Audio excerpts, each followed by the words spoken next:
How not going abroad could pay for your holiday. Yes, really.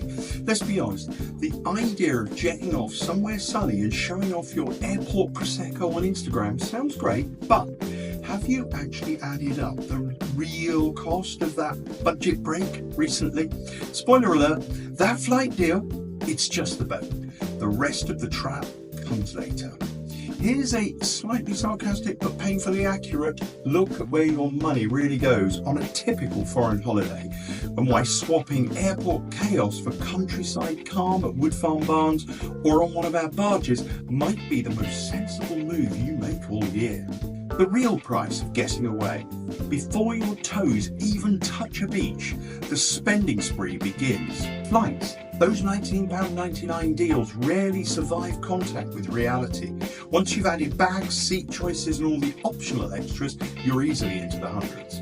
Airport parking. Apparently, tarmac costs more than gold. You're looking at £100 just to abandon your car for a week. Transfers abroad. Unless you fancy hauling your luggage onto a sweaty local bus, you'll need taxis or private transfers. Let's say that's another minimum £70. Travel insurance. Who doesn't want to pay for the privilege of maybe not getting stranded? Passport renewals. £82.50 to be legally allowed to leave the country. Bargain. Currency exchange fees, especially if you wait till the airport, and we all do it. Roaming charges. One Instagram scroll later and your phone bill now includes a small yacht. Airport meals. £14 for a panini and a bottle of lukewarm water, and that's just breakfast. Overweight luggage fees, because 2 extra t-shirts somehow cost £60 in penalties. Tourist prices. €9 for a cappuccino in a plastic cup. We've all been there. Kennels. If you're leaving the dog behind, add a few £100 for their holiday too. You know, the one where they miss you. Time off to recover. Midnight landings and 6 a.m. alarms do not a relaxing return make. Jet lag, not technically a cost, but it does ruin half your trip.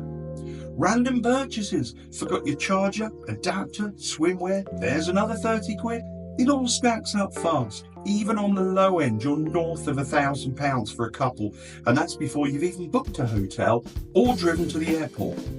Meanwhile, back in beautiful Suffolk, book a stay at Wood Farm Barns or on one of our gorgeous Dutch barges, and here's what you won't be dealing with. Airport queues, baggage drama, dodgy plug sockets, foreign exchange, jet lag, that sinking "did I leave the iron on" feeling at 35,000 feet up.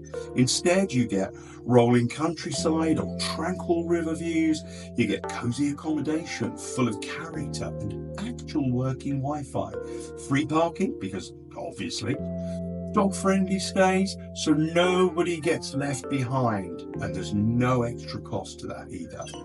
Proper pubs, fresh local food, decent coffee that doesn't cost €9. The punchline, you might actually save money when you tally it all up. And it's not a stretch to say that a holiday abroad could cost more than a relaxing, memory-packed break in Suffolk. So why not take that money and do something that doesn't involve passport queues and jet engines? Stay local, relax more, spend less. And if you've got change left over, there's always time for a second staycation later in the year. No passport required.